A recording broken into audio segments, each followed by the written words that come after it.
Well, aye folks, here we go, back at the puffin tonight. Bill and Steve, AyeAyeReviews.co.uk.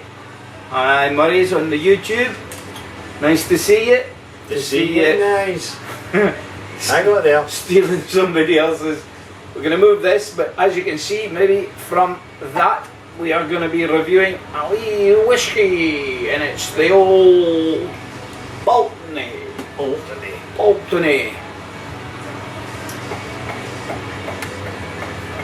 Beating heart, Bill. Big badge. You know what I mean?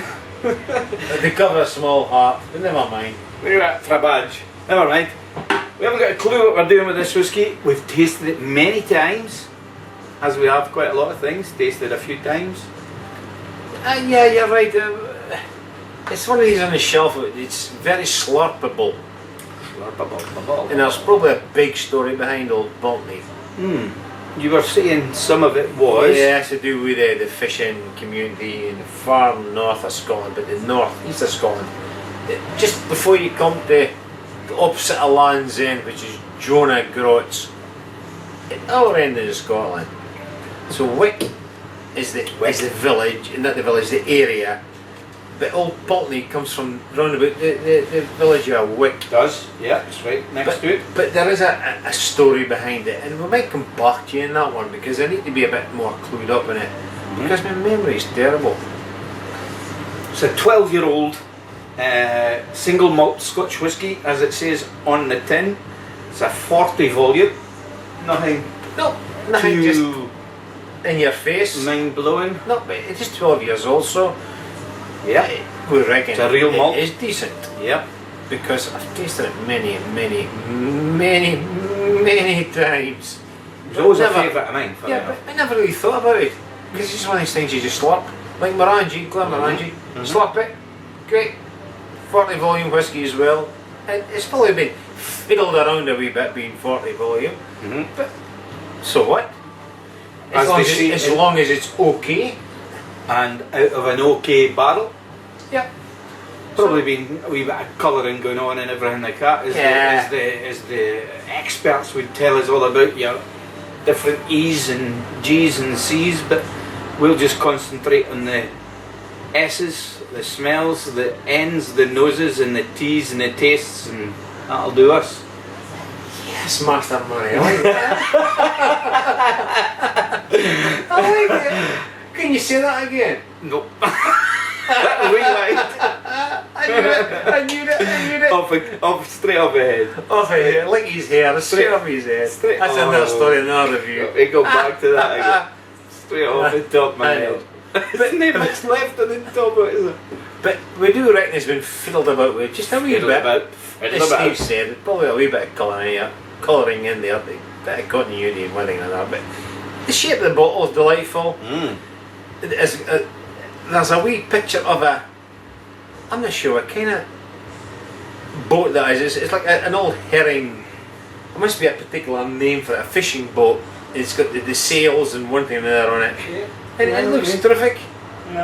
Yeah, so, and obviously the neck of the bottle probably relates to the shape of the head of the pot still. Hence the reason. The old Pulteney is known as the maritime malt. So there you go. So there is a wee story that goes along with it because there's quite a bit of history I think with this whisky, but we're just based it tonight. We ain't boring you with the history. Look it up. Look it up. There's things to do with taxes and everything to do with it, isn't it? Well, it's to do with a fishing community that was particularly contrived by some laird up in that neck of the woods. Almost and he like thought he'd make a lot of money from the fishing industry. But it waned. And there was a distillery. Yeah, go on. Yeah, but there was a distillery I think built around about the same time. And I think somehow the fishing community got incorporated in making a whisky. Now, if this has got a fishy taste, I can't understand why. But apparently the community sort of got together and one industry died and another one came through, and sadly today the fishing industry in the north east of Scotland is not as good as it used to be. But that's recent history. I'm talking about maybe 100 plus years ago. And I think the community went bankrupt. It's probably because of the Laird's activities as opposed to anybody else's activities. But I could be wrong, but I could be right. But you know, one other little factoid hanging around in the back of my head is Wick. For some reason or another, Wick. I think was one of the last Scottish, maybe British, maybe, don't know, prohibition towns, as I say, in Scotland or in the Great Britain, United Kingdom. They were still in prohibition, as in not allowed, because the community was totally against, and that might be partly to do with what Billy's saying about with it, because the Laird was maybe taking it all, they maybe revolted and said, well, we're not going to have alcohol in this place, we're not going to drink and stuff, so you'll have to go further afield. So look into that as well. There's something in the back of my mind says something about Wick was one of the last communities to actually still have prohibition going on in underground drinking. Well, not underground, under boats, maybe drinking. Something going on in the back of my head. Anyway, no more thick and all stuff. We're going to have we've poured this one about 10, 15 minuettos ago and put the old monocled under it. Yeah. So we'll just quickly take it off and have a release, see what we're getting there, Bill. Okay. Strange. Sweet. Apples. Not much though. It's more like a sweet apple as opposed to a cooking apple. Salty. I get the salt. Get big time salt. Oily. Slightly oily. We swirl just to break the surface. We don't bother putting any water in ours. It's your preference. You do what you like. Our preference or my preference, and I think Billy's is the same. We clink anyway. Clink. But it's, I think the colours, amber, not too light. I really think this, it probably is a touch of caramel in there to keep the continuity going, but a 40 volume whiskey, I'm expecting to be as good as ever, so I ain't caring what they put in it, because if I'm enjoying it, I'm enjoying it. Sweet, almost like sweetie sweet, as in like not quite boilings, but as in like that kind of thing, pineapple chunks, that kind of stuff. Sweet pineapple chunks, sweeties. I would suspect a mix of bourbon casks, sherry casks. Sherry, you pick up the sherry there. I pick up the sherry anyway. And maybe even second fill bourbon casks. Bloody cleverer than me, you say with that thing, but you get the you're getting the apple, and I think that's because of that. I do get the barrel as well. I get slightly okay. Nice. I ain't going to taste yet. Have we paused? Pause. I will think about it. Come back to you and tell you all I think. See you very soon. It's a radio wave, and that's a high. Polish on, polish off. And that's, you know what that one is, Bill? A rabbit. No, it's 2 microwaves. By the way, we're back again. Sorry about that. Caught out there just doing a little bit of waving here and waving there. Thinking of the sea, you see the waves were flowing in and we were microwaving and hollow-waving. Holiday waving. So, what are you thinking about? And hair waving? No, certainly not hair waving. I've lost my waves. They've gone forever. Never mind. That's another story. No more surfing in Steve's head. Spicy! We're going back to the beginning. Spicy to start, then right to the finish. I know, it does. It's licorice. Yeah. And that's where we were with it in the first 2 or 3 minutes, because the spiciness just like overpowered our mouth and left us with this anesthetic kind of effect in the background, which which left us with this licorice feeling going on in the mouth. Yeah. But That was at the beginning, wasn't it? It was just because it went, as Billy said, it went quickly. You know, you were looking for like the opening and trying to describe it, but it was our first nip of the night, proper nip. We've had a port and a beer and everything like that. But it was our first, and it just went straight on your tongue and exploded. And before you could describe the opening and what it was, you were onto the finish because you were left with this. All you had was the busting spiciness in your tongue, and then just this oily, licoricey coated mouth. As he says, that was the beginning. In the beginning. But we've moved on slightly since then. And the strange thing is that I haven't spoken about this, but I'm just not quite convinced what batch, if it can be a batch, it must be batches, this one comes from. Now, I'm not sure where it originated, whether it's an export only or whatever, but we can see it's a new font that's on it as opposed to the old Pulteney. It doesn't seem to be the one that I'm kind of familiar with. It's almost like an independent bottling. But it isn't. It's from the distillery itself.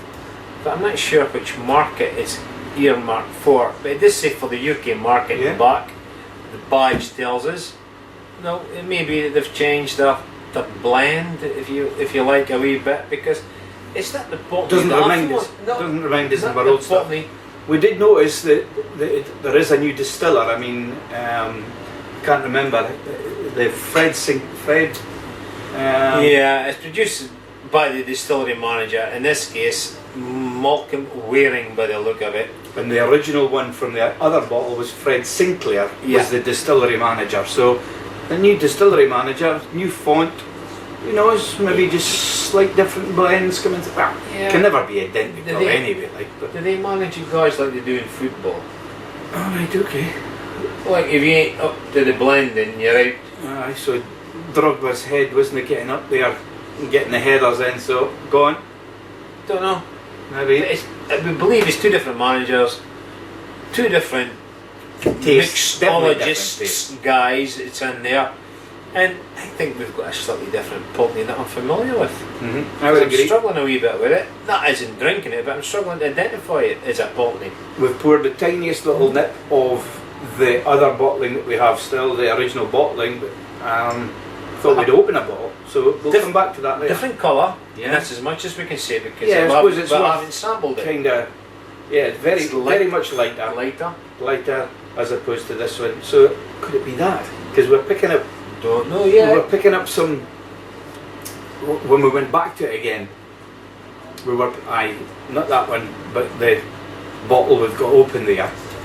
We were picking up some, as Billy says, honey, heather, floral notes was coming through, and I picked out this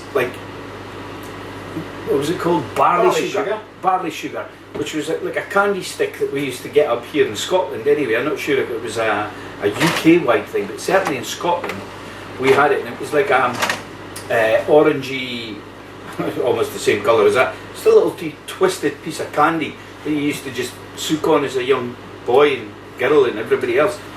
He remembers because he ain't old. Just losing my head.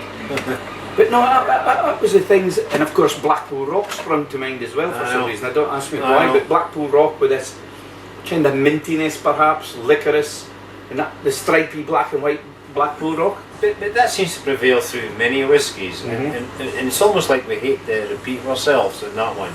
But it's probably just a fact of life that beer tastes like beer, and sometimes whiskey just tastes like whiskey, and that is it. This Blackpool Rock licorice, almost anaesthetic feeling in your mouth goes on in the finish, and this whiskey is just one of these that's got that ilk about it, if you like. The one abnormal thing that we're both pretty used to getting in an old Pulteney is very salty. But this particular, although I picked up a little bit of saltiness in the nose in the original, carry on Macduff, but we're not getting a lot of saltiness in the actual taste, are we? No. which we're kind of used to getting that little bit of saltiness, more oily, Yeah. fish oil, that kind of thing going on. Because the distillery is just right in the seaside. Well, I'm saying right. I've never been there, but it is a coastal distillery, so you'd expect to pick up some of the seaside notes. I'm sure it must have been stored up there. It probably, you Would have have to to say, it could be stored. It could be bottled.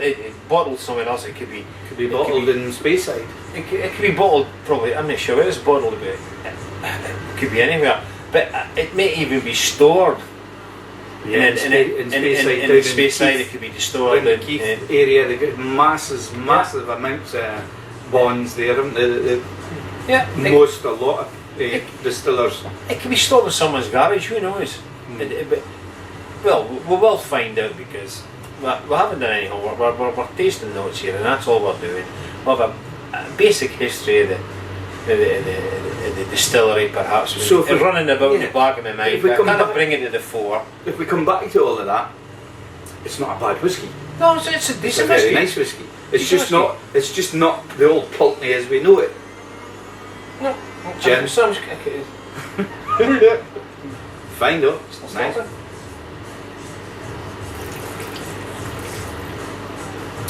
So we'll slap this one through.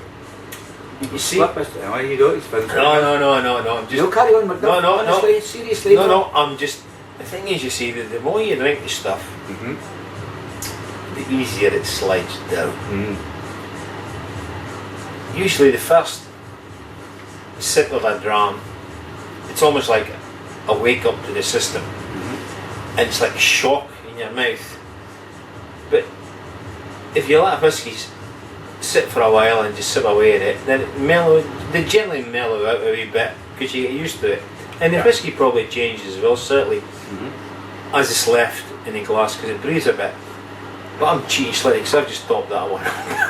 but that's a fact.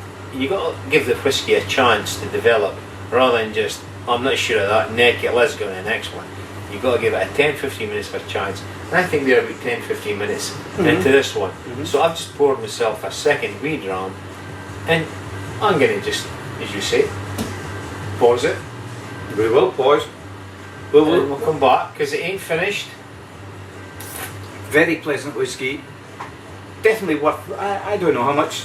They vary. Actually, it can vary between 25 and 30 quid. Sometimes you can get it as cheap as 22 quid, depending on deals. Yeah. Wherever you're going about in the UK, but normally it's priced between 25 and 32 quid. I think it's not the cheapest malt. I know, but it's one of these malts. It's probably a standard in many supermarkets that you'll.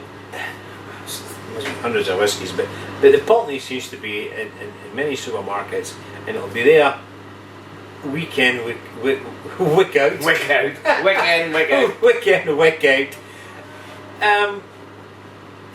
So, I've lost my thread, Steve. But you'll get it everywhere. In all the Anytime. supermarkets and your specialist stores. So it's standard. So it's got to vary a wee bit. Worth a purchase. One of our favourites.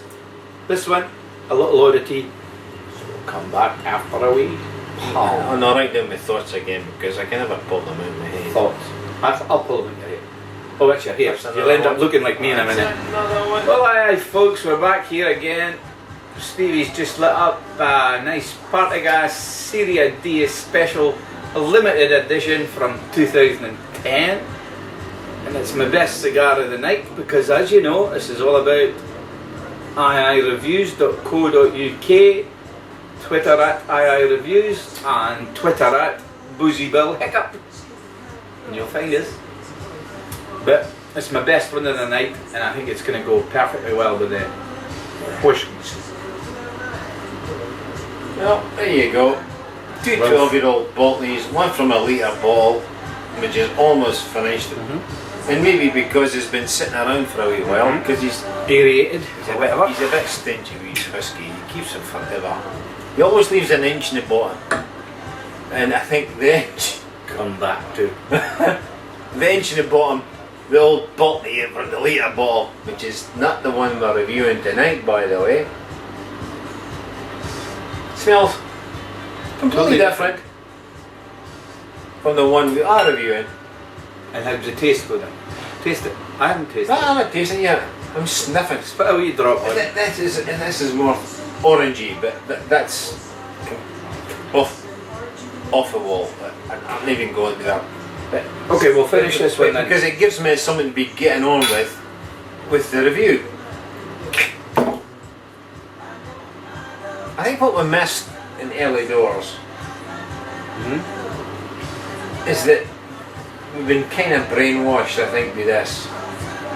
One, because we've been reading the label. Now. In your absence, we were reading the label, and it suggests it's slightly dry.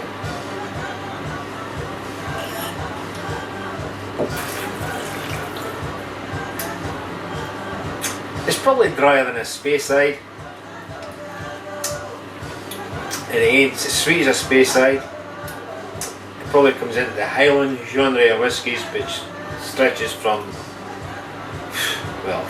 the islands to the north to everywhere else. So you've got a mixture of everything going on there. But I'm not getting that as dry as they make it out to be. But hold on.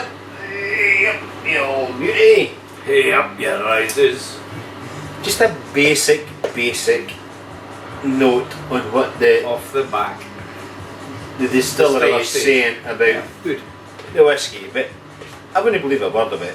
But they give you what their opinion is of the whiskey. And the appearance is deep amber, golden with a slight pink hue. What's hue got to do with it? Shuggy. You know, spot. It's a copper glow. I'm not interested. Probably because of the caramel gives it the copper glow. Aroma, medium to high intensity and complexity. Dry with a hint of sea air. No, didn't get the sea air. Maybe I did, remember at the beginning? You did, maybe because you're thinking the old Pulteney and a blind tasting, I'm not so sure you would. Don't get the sea air in there at all. Okay. Tasting notes, dry. I've still got sweet. Yep. Don't agree with that. Medium bodied. I would agree with that. Yep. And smooth. Well, initially it was fiery and it ended up like an anaesthetic in your mouth. There was nothing in between. So, but that definitely did wane as we let the whiskey rest for a 10-15 minutes. And it did. No, there's a word. Redolent? That's what I said. Redolent of honey. We did say Redolent of honey. Redolent of honey. Redolent of honey. And cream. Don't get the cream. No cream. Certainly got the honey. Faintly salty. Not in a taste. No. My cigar's more salty than this. With this slight spicy note. Big spicy note as far as I'm concerned. Now long lasting sweet finish. It's definitely got a long lasting sweet finish. But we did get that, and we did say that, and I'll take a wee look at the notes, which Steve had written down. Barley sugar. That's probably the most prominent, one of the most prominent flavours in it. Barley sugar, but with the Blackpool rock still finish there in the background, but not so prominent as it did to start with. So I'm not so sure that these guys are trying to sell as a product that might have been, because this one isn't what they're saying it is. So is this to do with the manager or the guy in the floor is doing the mixing, or the mixologist guy? I think that's a specific title, isn't Or it? the marketing people. Yeah. We just marketed Yeah. new bottle, new printing, and that's what they get out of it. So, but we get slightly different. I dare say you might get something different as well. Yeah. But the bottom line is, it's not bad whiskey. Still a It's decent certainly not a whiskey. bad whiskey, but it's not Exactly what it says on what it. they're saying on the tin. It is a tin, by the way. And the bottle is, if Steve doesn't want it, guess who's here to slap it? Easy, tiger. You need another one. Anyway, put a little score on the door for it. We haven't got a little score on the door, so I would score that 87, 88, 87. In our type of scores, as in cigar scores, not in. We score cigars normally. Whisky scores 87. Happy in 87.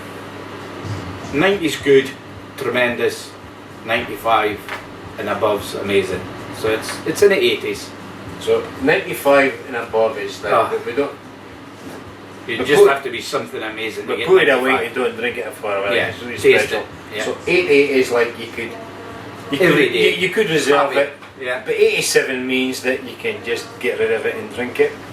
Like Billy's a way to do it. Steve? Why not? Thank you very much. Root doot. And And eventually I will be out. he's going soon. Heck.